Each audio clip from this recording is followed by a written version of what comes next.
Everyone knows about the Tartars. They live in Tartarstan, eat a pachmak, and hang out at the summer festival Sabantuy. Those who didn't fall asleep in history class might be able to say something about the Golden Horde, the Tartar yoke, or the importance of the Battle of Kulikovo Plain in Russian history. But did you know that Genghis Khan actually came from the clan of the so-called Black Tartars? Or that the Golden Horde actually operated as a federation? And what if we told you that neither the Tartar yoke nor the Battle of Kulikovo Plain ever happened? So, let's go back and try to figure out where the people who became the Tartars came from. This is the Great Steppe around 300 BC. For the Tartars, the steppe is as much of a civilizational cradle as the Mediterranean Sea is for Europeans. But if the Mediterranean Sea makes you think of olives, vineyards, and ships, then the Great Steppe should provoke visions of horses, pastures, and yurts. Around this same time, the Alexandrian Library was founded in Egypt. The great mathematician Eratosthenes calculated the diameter of the Earth, and the letter G appeared in the Latin alphabet. In Europe, nothing interesting was really going on. At the same time, the Chinese were building their Great Wall to protect themselves against the attacks of the nomadic tribes of the Xiongnu, the nomadic ancestors of the Tartars. The Xiongnu hated any kind of wall or obstacle. Their strength was in their mobility and ability to quickly concentrate forces in the right place and at the right time. A nomad is a dynamic, pragmatic, and inventive person. Nomads invented the stirrup and were the first to put on pants and sit in the saddle. The European fashion of wearing trousers came from the Huns. Nomadic weapons included the saber and bow and arrows. A saber is lighter than a knight's sword. With one swing of its blade, a nomad standing in the stirrup could easily cut down his enemy.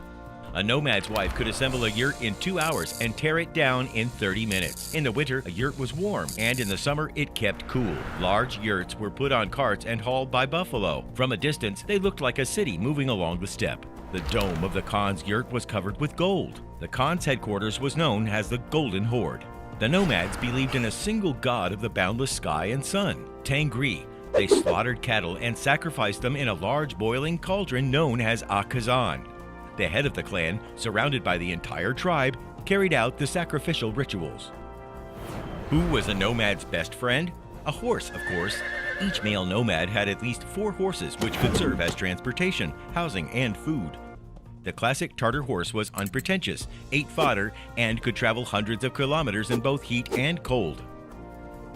The Xiongnu's rule lasted for just 1 century before collapsing as a result of wars and internal conflicts. Some of those left went to the southern steppe while others moved north, settling between the Volga River and the Ural Mountains. In Europe, they became known as the Huns.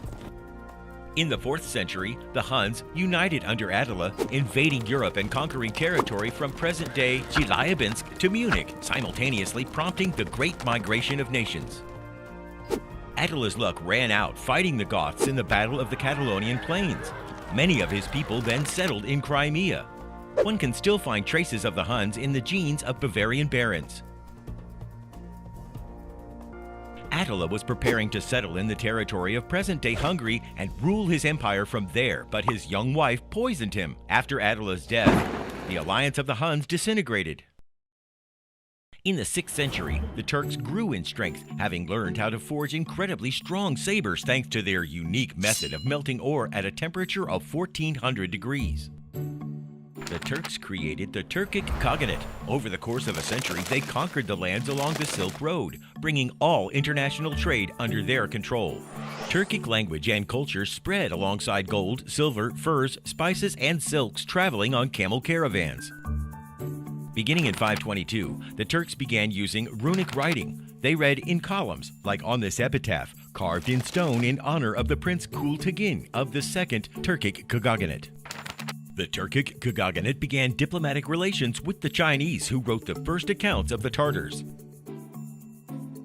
The Chinese divided the Tartars into 3 types: white Tartars, farmers living immediately beyond the Great Wall of China; black Tartars, nomads living in present-day Mongolia; and wild Tartars living without Khans in the forests of South Siberia, governed by chiefs and shamans. These Tartar tribes formed 6 Tartar states. In the 6th century, the Turkic Khaganate weakened and split into western and eastern Khaganates. In the east, the Kimak and Kipchak tribes founded the Kimak Khanate. In the west, Bulgar tribes established Great Bulgaria, led by Kubrat Khan in the Black Sea region. Everything then went as Tolstoy described in his story Father and Sons. If you live in harmony, no one will prevail against you. But if you quarrel, everything will fall apart and you will be easily ruined. Kubrat Khan's sons divided the horde amongst themselves, preventing any one from having the strength to repel the attacks of the nearby Khazar Khaganate. Great Bulgaria lasted only 50 years. Asparuch, Kubrat's third son, went to the lower Danube and there formed the Danube Bulgaria with its capital in Pliska. This is modern-day Bulgaria, whose capital is in Sofia. Kotrog, Kubrat's second son, went north. There, where the Volga and the Kama rivers met, he founded the Volga-Bulgaria state, with its capital in the city of Bulgar. In 922, at the invitation of Iltibar Almush, an emissary from Baghdad arrived in Volga, Bulgaria, marking the region's official adoption of Islam. The secretary of the ambassador Ibn Fadlan wrote a very detailed account of his journey. By the way, Rus, which would later become Russia, adopted Christianity only 66 years later. Volga, Bulgaria was a developed state at the intersection of two major trade routes, the Northern Fur Route and the Great Volga Route. One branch of the Silk Road even extended to Bilgar and Bulgar. Here, one could easily stop and say, these Bulgars are clearly the ancestors of the Tartars. But it's not so simple. What we see in Bulgars today is built during Batu's reign. So, we'll continue. These are the ancestral lands of Genghis Khan. Genghis Khan came from the Black Tartars. He called his dynasty the Mongols, or the Great Moguls. They lacked the stereotypical ethnic features that you think of today. Genghis Khan himself was tall, red-haired, and blue-eyed, a typical European. In 25 years, Genghis Khan and 100,000 soldiers conquered more lands and peoples than all the Roman emperors in 400 years. How did he do it? At that time, there were two systems for empire building, the Roman way and the Eurasian way, Roman law and the Great Yaza, the code of laws established by Genghis Khan. Roman citizenship could only be bestowed upon a free man at least 25 years of age, the head of a family, and a resident of the Roman Empire, and from Roman society. Emperor Augustus set a dress code for himself, whereas other inhabitants of the Roman state had to wear a toga. Pants, considered an item of barbaric clothing, were barred from Rome. Society was divided into citizens, non-citizens, and slaves. All who were outside the state were classified as barbarians. The hierarchy was unshakable. Everything was designed to strengthen vertical power, at the top of which sat the Roman emperor and his legions. All cities, even those built in the middle of deserts, were made to mirror Rome in terms of their laws, values, theaters, aqueducts, and stadiums for gladiatorial fights. Eurasia was under a completely different system. At the age of 16, Genghis Khan began forming an inner circle based not on the principle of kinship but personal devotion. This is how those who were born at the wrong time or in the wrong family could move up the career ladder. Genghis Khan's plan was simple: conquer a tribe, liquidate its leadership, and compel those who remained to join his army and pay tribute. In return, he promised protection from attacks and offered full autonomy in religion, culture, and agriculture. It was a tempting offer. The alternative was certain death. Genghis Khan quickly conquered so many lands that he had to invent a way of bringing order to the population. Genghis Khan wrote a code of laws known as the Great Yaza. In a word, it declared all peoples, religions, and cultures equal. There was no single religion in the Golden Horde, though everyone was under strict orders to honor and fear their own god, whomever that might be. Priests of all faiths were exempt from taxes. It was easy to hide sins from human eyes, but how could one hide from God? Peace in the steppe was maintained through the principles of equality and tolerance. Though democratic in domestic politics, Genghis Khan recognized only submission in his foreign policy. Prior to military operations, he sent diplomats to announce an ultimatum and non-negotiable conditions for surrender. Any city that killed an ambassador was subject to destruction. The entire male population of the Golden Horde formed the army. From birth, a citizen of the Golden Horde knew only his place in the hierarchy. Everything in the system was kept simple.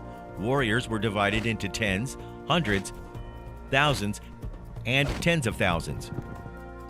Only a single male heir in a line was exempt from serving in the army so that a clan would not be interrupted. The Russian princes appointed by the Great Khan either paid taxes or served in the army.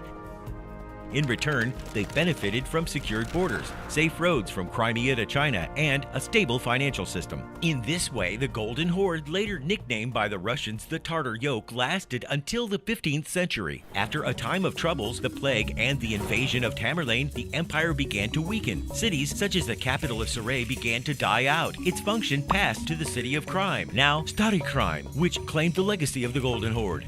At the same time, Moscow entered the political arena as a formidable contender. A fragile union between crime, Moscow, and Kazan exited throughout Eurasia until the fall of Kazan and Astrakhan.